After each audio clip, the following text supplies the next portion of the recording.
Allahu Akbar, Allahu Akbar, Allahu Akbar,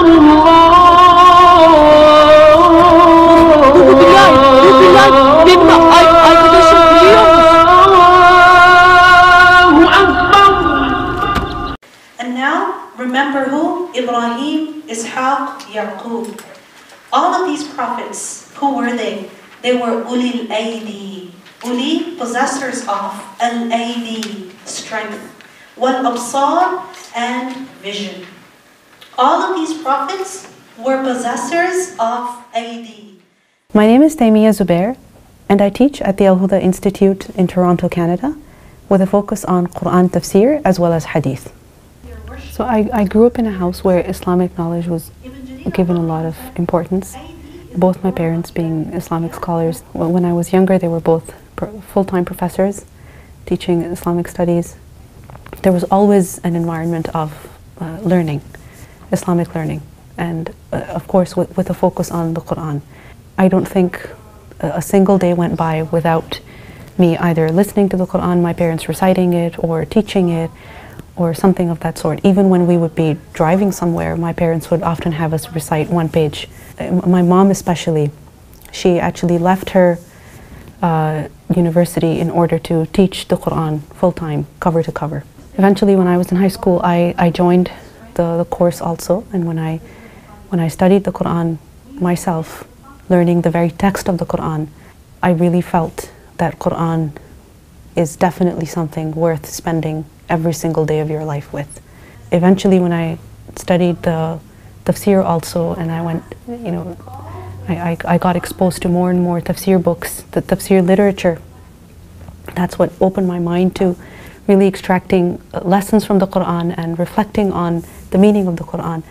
And when you do that, you realize that there's no, you've never given the haqq of it. You've never done enough. My parents, they never spoon-fed me. They never taught me in the sense that, okay, this is what it means and this is what this means. They always equipped me with the tools of researching Islamic knowledge. And basically, they instilled in me the thirst for Islamic knowledge.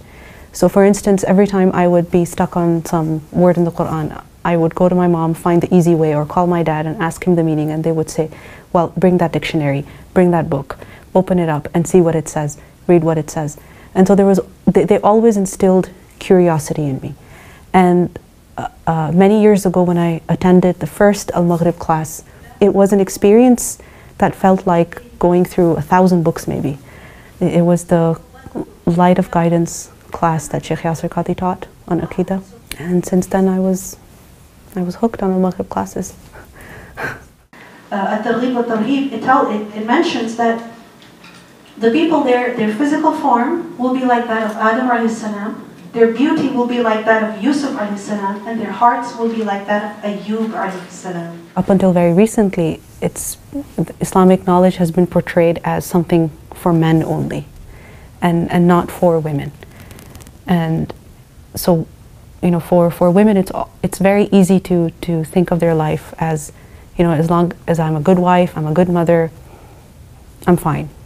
And learning and teaching is taken as something that's as something that's extra. As a human being, you always want to find others that you can relate with. So it's important for sisters to know that they're not alone in their struggles. There have been women who have gone through greater struggles and they survived and they were successful women. So it's necessary for women to have those role models.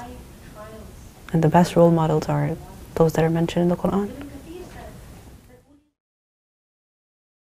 Allahu Akbar, Allahu Akbar, Allah.